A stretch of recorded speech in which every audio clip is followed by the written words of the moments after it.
est le 4 décembre. Et donc c'est le 4e épisode de Vlogmas. Je vous mets une petite vidéo que j'ai tournée hier. J'ai donc changé d'avis par rapport à ceci, qui est le Elsa's Blue Side que j'avais bobiné. Et ensuite, après l'avoir bobiné, j'ai eu du coup, je sais plus ce que je dis, je crois que je le dis aussi dans la vidéo, hein. Mais bon, c'est pas grave. J'ai eu l'autorisation de Maureen d'ouvrir le 25. J'ai fait un petit sondage Instagram et la majorité ne sera pas dérangée que je l'utilise. Donc je l'ouvre avec vous juste après, mais d'abord je vous montre le résultat des 3 premiers jours. J'ouvre le 24, le 25, pas le 24.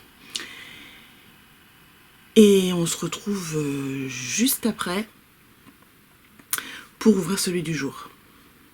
Alors, celles qui ne veulent pas voir, je vous préviens quand est-ce qu'il faut fermer les yeux. Et puis pour la suite, je ferai très attention d'essayer de ne pas vous montrer le coloris numéro 25. Juste un truc, il est magnifique. A tout de suite. Coucou. On est toujours le 3 en fait. J'aurais fait l'intro du 4 avant. Je vous mets cette petite vidéo là. Alors, concernant notre amie soit Elsa, soit le 25, j'ai eu l'autorisation de Maureen d'ouvrir mon enveloppe 25. Elle m'a dit que ça serait parfait pour le projet. Donc c'est ce que je vais faire. J'ai fait un petit sondage sur Instagram. Dans la majorité, vous n'avez soit pas ce calendrier de l'avant là, soit c'est pas grave si j'ouvre le 25. Je vous préviendrai quand il faut pas regarder pour celles qui veulent absolument pas voir, que ce soit sur cet épisode ou les suivants. Je vais m'arranger pour pas que vous le voyez. Mais du coup, on va l'ouvrir. Et avant de l'ouvrir, je vous montre les 3 premiers jours finis sans la couleur 25. Et ça, faudrait que j'y pense à chaque fois par contre. Alors voilà ce que ça donne. Donc pareil, hein, j'ai déjà relevé les mailles pour la suite, parce qu'il est... quelle heure il est? 18h30. Et j'ai envie d'avancer le carré pour demain. Donc voilà. C'est trop beau. Donc là, on a la couleur d'aujourd'hui. D'hier pour vous du coup. Hop. Et un petit marqueur de Noël qui m'a gentiment été offert par Noémie. Merci. Hop. Alors on ouvre. Donc pour celles qui ne veulent pas voir, je vous invite à fermer les yeux. Je vous redirai quand je reprendrai la vidéo en main demain. Enfin tout à l'heure, enfin je vous le dis, quand vous pouvez rouvrir les yeux. Alors, j'ouvrirai quand même le 4. Enfin je sais pas, je me tâte à laisser les 3 qui manquent de côté pour me les ouvrir le 25. J'en sais rien, je vais voir.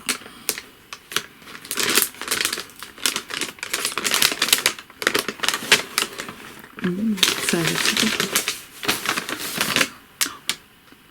C'est joli. Et il y a des paillettes. Alors, c'est ouais.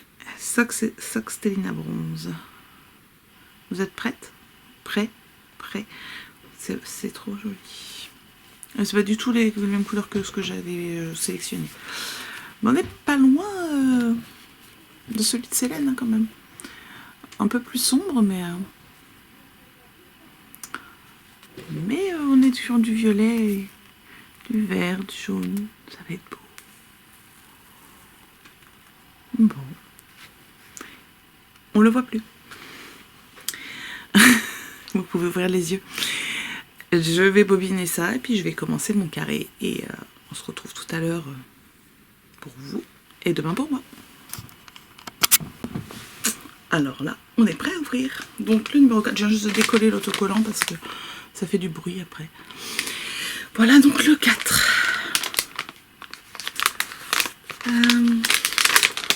Petit beau. Un sachet de thé.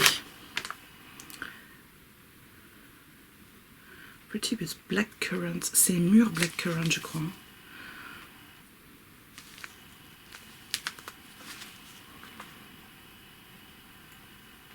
Donc un petit sachet de thé. Et un petit mini. Oh, il est trop beau. Celui-là, il était beau. Je vous écrirai si c'est la bonne couleur là, parce qu'il ressort vachement bleu sur mon retour, mais en général ça ressort bien. Après ça, un beau violet. Il est magnifique. Je tente quand même, on sait jamais hein, si le retour après, bon, il est vraiment superbe. Oh, j'ai hâte de le tricoter. Je vais donc aller bobiner cette petite chose, finir du coup mon carré que j'ai commencé hier et qui n'est pas terminé. Et il pleut neige. Ça tombe très très vite, mais il y a des gros flocons avec. J'aurais préféré juste de la neige ou juste de la pluie. J'aime pas entre les deux. Je m'en fous, je suis pas dehors. Et je racontais quoi? Bonjour. Je voulais dire oui, je reviens plus tard pour vous montrer. Ou on attend demain. Parce qu'en fait là j'ai envie de tricoter.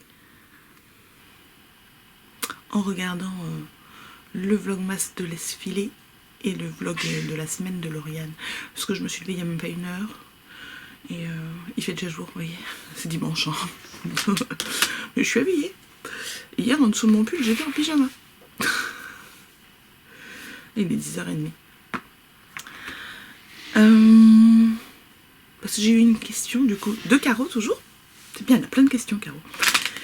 N'hésite pas si t'en as d'autres. Bon. Allez, on fait ça maintenant, puis je viendrai peut-être vous montrer un peu plus tard... si j'ai le temps de faire mon carré. Sinon je vous montrerai avant de faire mon carré juste le 24.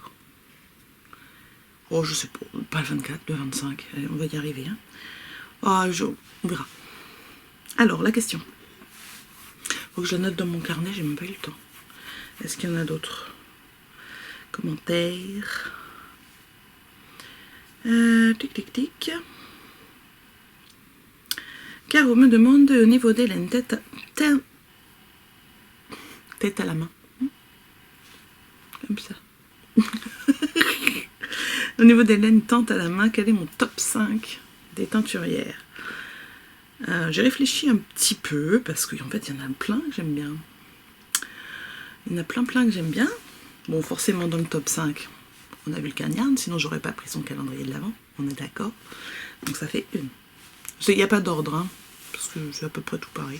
Ça dépend des envies. Dans le top 5, on met Arcoiris, parce qu'Arcoiris Yarn, elle fait des couleurs superbes, même si j'achète pas forcément souvent chez elle. Mais j'aime beaucoup ce qu'elle fait. Tricot et Stitch. J'aime les couleurs. Les trucs qui pètent un peu et qui ont des speckles et tout ça. Donc voilà. Donc ça fait déjà 3. Ensuite j'aime bien aussi Célène qui fait des jolis mélangés et de très beaux unis. Une qui ne teint pas en ce moment mais qu'on espère fort que sa santé lui permettra de reprendre. C'est Big Bad Yarn Imogène. J'aime beaucoup son travail. Donc là on est du coup beaucoup plus sur des unis mais j'aime beaucoup. Ça fait 5. J'aime aussi La Féfile, j'aime aussi By Night, j'aime aussi... qui d'autre? Les Cheveux Solidaires, forcément. Elle fait vraiment des coloris magnifiques aussi. Et en plus, quand on les achète, on fait une bonne action, donc c'est double bénéf. Qui c'est que j'aime bien d'autre? Qu'est-ce que j'ai sous la main? Réfléchissons. C'est à peu près tout. J'aimais beaucoup les petites potions. Même si pareil, j'achetais pas non plus hyper souvent parce que le budget ne permet pas non plus de n'acheter que de la laine teinte à la main. Hein. Même si j'en ai encore beaucoup à tricoter. Qu'est-ce que j'ai comme... C'est à peu près tout, je pense. Enfin, il y en a certainement beaucoup d'autres, mais là, comme ça me vient pas. Dans celles que j'ai testées, en tout cas. J'aime bien aussi les... la majorité sont un petit peu trop pastel pour moi, trop doux, trop... Enfin, ça m'irait pas, ça, j'aurais l'air de... J'aurais l'air encore plus malade que je n'en ai l'air déjà. J'aime bien le travail d'Eline Hélène aussi. Elle a des jolis coloris doux. J'ai un très joli bleu qui n'est pas doux d'elle d'ailleurs. Avec des tweeds, il est trop beau, faut que je le tricote un de ces quatre quand même. La Madeleine, qui en plus maintenant fait des autorayants. Après dans les autorayants il y a aussi anciennement mon Chip Shop, ma petite laine boutique qui fait très jolies couleurs. Le bruit des aiguilles. Voilà. Pour les teinturières. Et puis après j'aime bien ce que je fais aussi. Quand je me mets à ma gamelle, j'aime bien teindre moi-même, c'est rigolo. C'est rigolo, et puis j'ai pas été spécialement... Non, je crois que j'ai pas été déçue du résultat chaque fois que j'ai tricoté mes laines. C'est plutôt cool. Voilà. Bon, allez, je vais tricoter. On se retrouve plus tard. Heureux, coucou. J'ai décidé du coup, là, de vous faire une dernière petite partie et de vous montrer juste le carré du coup avec les coloris 25. Parce que l'autre je l'aurais pas fini avant. Je pense que je le terminerai ce soir. Donc j'espère que vous n'avez pas vu. Vous voyez là dans le coin. Donc celles qui ne veulent pas le voir, le coloris, c'est maintenant qu'il faut fermer les yeux. Donc le voilà bobiné. Attention. 3, 2, 1, c'est maintenant. C'est beau, hein. Et le carré. Donc là j'ai commencé du coup le coloris d'aujourd'hui. Mais j'ai pas fait grand chose, j'ai cru que j'allais jamais finir le carré. Alors, l'endroit de la chose. Plouf, plouf, plouf, je le mets dans le bon sens. Ça donne ça.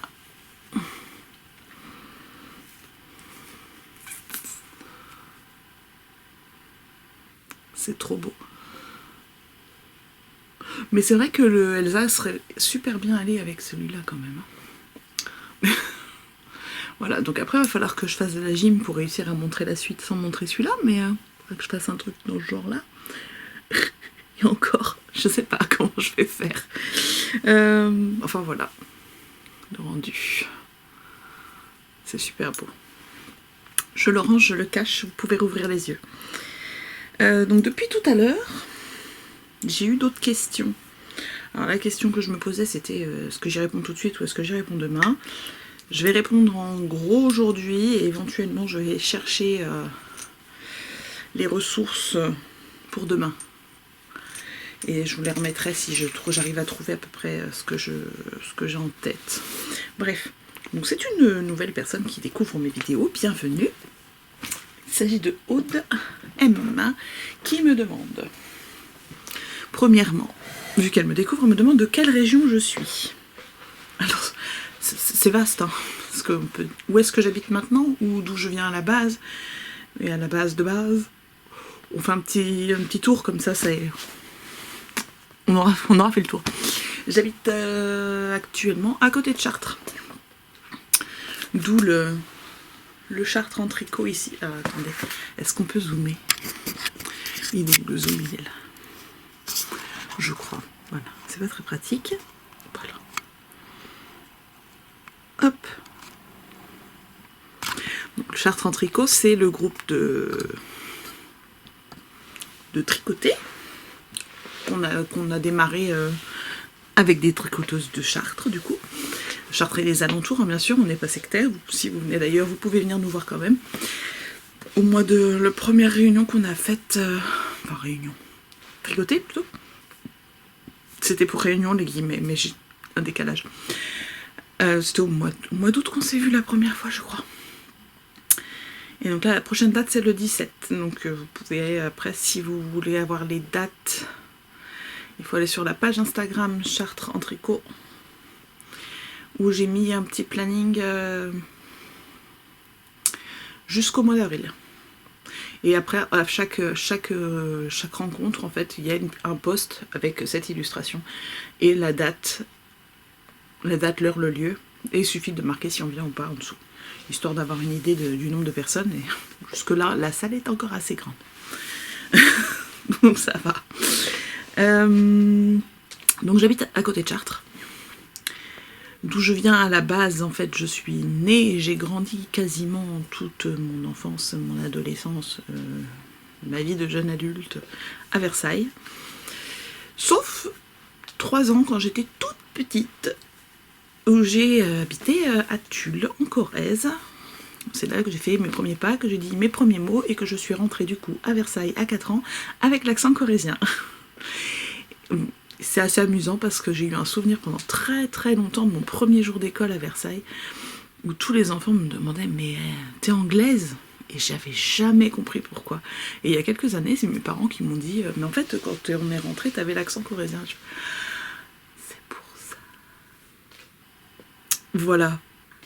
Et la Corrèze, mes parents sont repartis là-bas pour la retraite et c'est chouette comme coin, quoi. N'hésitez pas à aller y faire un tour si jamais pour vos vacances vous savez pas où aller. C'est vert, c'est vallonné, c'est très beau. Voilà pour la première question. J'ai fait vite, hein. Parce que bon, la vie vous intéresse pas forcément complètement non plus. On est là pour parler de tricot plus. Ça me gêne pas de parler de ma vie, hein, mais voilà. Et donc elle me disait aussi, tu sembles bien connaître le monde du fil et de sa fabrication. Tu te documentes? Si oui, comment? Je pense que c'est surtout ma curiosité naturelle. Quand je commence à m'intéresser à un sujet, j'y vais à fond. Je cherche des livres, des sites, Après, j'ai pas l'impression de connaître si bien que ça, mais il y a certainement des gens qui ont beaucoup plus de connaissances que moi. Mais j'aime bien toucher un petit peu à tout. Donc je me suis intéressée à savoir comment mon fil il était fait. Du coup j'ai testé le filage un petit peu, je file un petit peu au fuseau. Le rouet je l'ai revendu parce que c'était physiquement impossible pour moi.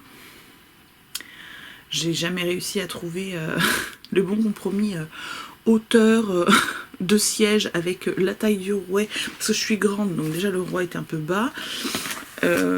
J'arrivais à pédaler mais du coup j'arrivais pas à placer mes mains. J'ai une forte poitrine, du coup mes bras sont un petit peu limités par la chose et impossible de trouver une position confortable pour filer au rouet. Je me dis que si j'ai l'occasion un jour de tester un rouet électrique, peut-être que j'essaierai, parce que pour le coup c'est plus facile à mon avis de se mettre en place, mais on a moins de contrôle sur la vitesse parce qu'il y a quand même un temps de réaction qu'il faut, enfin, je sais pas, faudrait essayer. Enfin, c'est plutôt rigolo de filer. La teinture, j'ai essayé parce que jouer avec les couleurs, c'est amusant. J'aime beaucoup, mais ma cuisine est malheureusement pas très très adaptée. La haute est trop basse par rapport à la taille de ma gamelle, c'est-à-dire que quand je sors les chevaux, je suis à ça de l'eau, quoi. C'est compliqué. Mais et puis j'ai les mains dans la haute. Enfin bref, j'ai une cuisine un peu petite. C'est des tests en fait. Et puis après sur les races de moutons, etc. J'ai acheté un livre en anglais sur les fibres. Vous l'avez certainement déjà vu passer dans d'autres vidéos si vous en regardez depuis un certain temps. Et voilà quoi. En fait c'est surtout les livres. J'aime beaucoup les livres.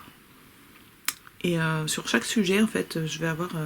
je commence à tricoter. Quand j'ai commencé à tricoter... Non, j'ai pas cherché spécialement des livres techniques au départ. Quand j'ai commencé à faire du design, oui, j'ai le Vogue Knitting, où il est gros comme ça, le machin il coûte 50 €, mais dedans il y a tout.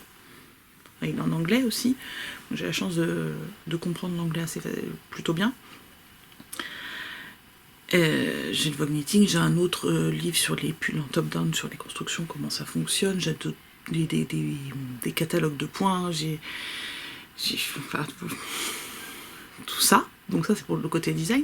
Le filage, je me suis acheté un livre sur le filage.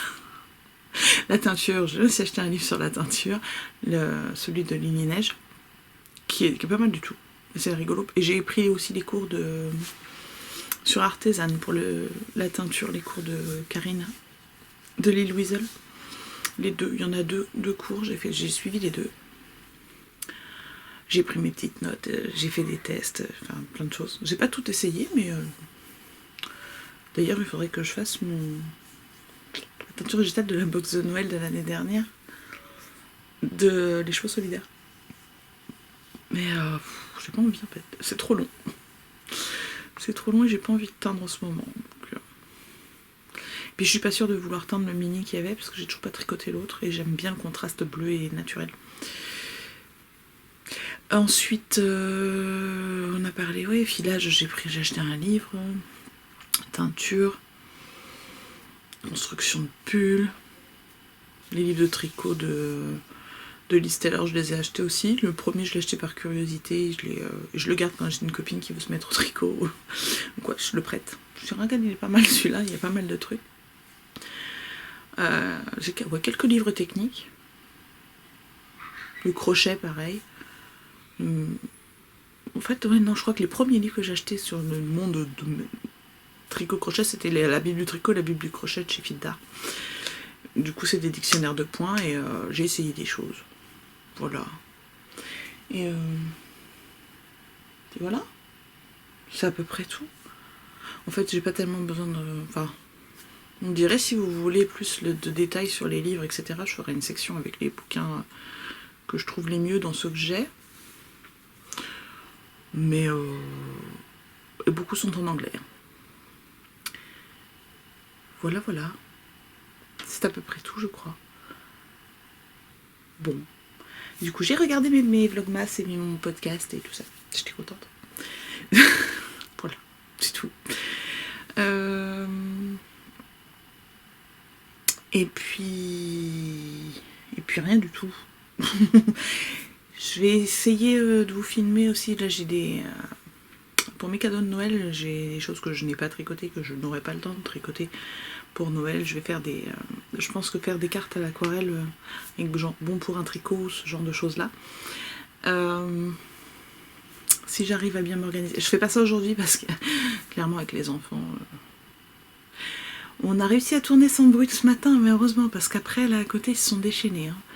J'avais la tête comme ça. Bref, je ferai ça quand ils seront à l'école. Et puis, moi, j'essaierai de filmer. Voilà. Bon, bah, du coup, je vous dis à demain. Ah, au fait, on parlait d'Imogène tout à l'heure. Mais là, j'ai mis un mohair bleu marine avec, mais ça, c'est un de ses coloris ici, dans le bleu. C'est le Elementary, mais il ressort pas comme il est vraiment. Ah, attendez, où est-ce qu'il est? Non, c'est trop le bazar. C'est un bleu bien électrique que j'adore. C'est le modèle orageux de Julie Party. Dans le Julie Party, c'est Lily comme tout, dans son livre Woolship. Voilà, j'en parle dans un de mes podcasts, je ne sais plus lequel. Attendez, je vais chercher, je vais vous dire comme ça, vous pourrez regarder si vous voulez. Vu que j'ai le carnet sous la main. Je l'ai terminé quand ça? Fini là. C'était bien avant. Orageux fini. C'était l'épisode 7 de la saison 2. Voilà, voilà. Je ne sais pas ce que je racontais d'autre comme bêtises dans cet épisode, mais si vous voulez aller voir, n'hésitez pas. Allez, à demain.